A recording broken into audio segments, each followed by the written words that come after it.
नमस्कार, मी सौ सरला हिरेमठ. आज आपण वैदिककालीन आर्याचे आर्थिक जीवन पाहूया. ऋग्वेदकालीन किंवा पूर्ववैदिककालीन आर्थिक जीवन इसवी सन पूर्व 1500 ते इसवी सन पूर्व 1000 या काळात भारतात पूर्ववैदिक संस्कृती अस्तित्वात होती. तसेच या काळातील समाज जीवनात त्यांची आर्थिक परिस्थिती, त्यांचे व्यवहार कशावर अवलंबून होते व याचा आपण थोडक्यात आढावा घेऊया.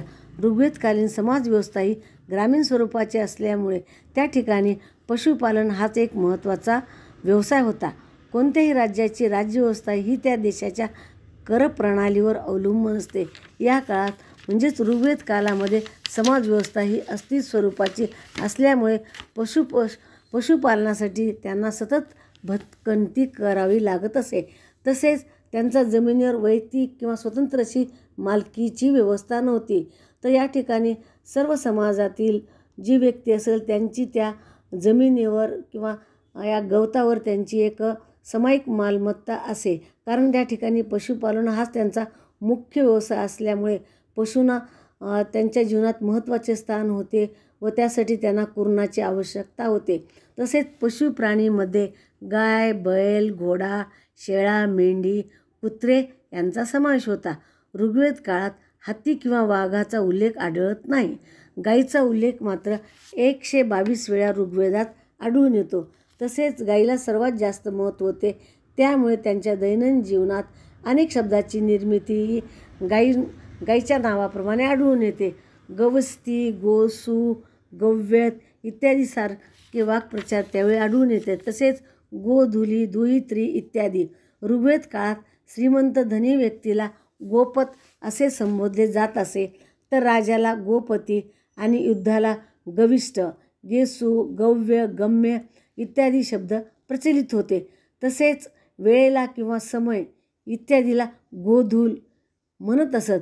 तसेच लांब किंवा अंतर मोजण्यासाठी, मापासाठी, दूरच्या अंतरासाठी गवयतू या शब्दाचा वापर होत असे.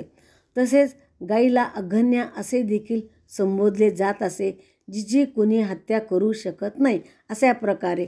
तर त्यानुसार कृषी व्यवसाय म्हणजे ऋग्वेद काळामध्ये पशुपालन हा महत्त्वाचा होता व दुय्यम स्वरूपाचे कृषीला मानल्या जात असे. त्यावेळी फक्त ऋग्वेदामध्ये 24 वेळा याचा उल्लेख कृषीचा आढळून आलेला आहे.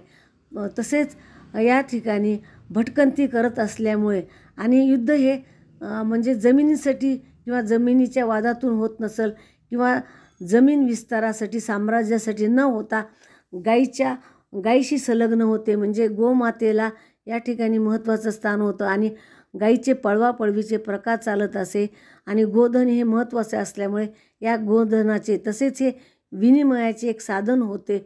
म्हणूनच या ठिकाणचे युद्ध हे गायीशी संबंधित होते.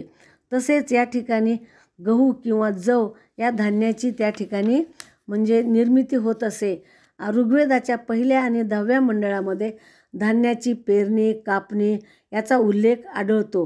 तसेच या ठिकाणी हे जे प्रमुख धान्य होते ते म्हणजे गहू आणि जव होते.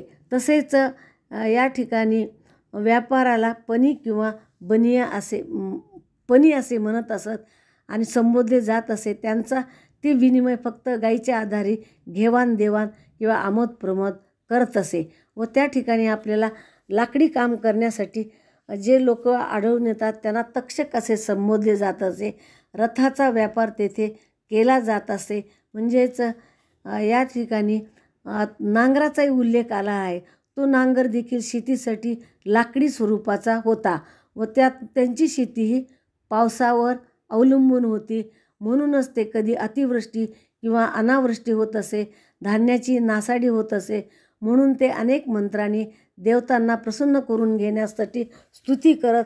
याची स्तुती आपल्याला ऋग्वेदामध्ये आढळून येते. तसेच या ठिकाणी जे काही दैनंदिन जीवनामध्ये आवश्यक असणारे घटक जे असत त्यांची थोड्याफार प्रमाणात निर्मिती करत. उदाहरणार्थ चर्मकार, कुंभार आणि निष्क म्हणजे हे सोन्याची मुद्रा होती. तर त्यातून त्यांचा देखील व्यापार होत असे. आणि अशा प्रकारे या आर्याच्या जीवनामध्ये आर्थिक जीवनात शेतीला दुय्यम स्थान होते, तर पशुपालनाला महत्त्वाचे स्थान होते आणि जमिनीवर कुणाचीही मालकी नसे. राजाचे अस्तित्व देखील या ठिकाणी पशुपालनावर अवलंबून होते. जमिनीचा जो व्यापार घेणं देणं होत असे तो नंतर उत्तर वैदिक काळामध्ये आपण याची माहिती घेऊया. धन्यवाद.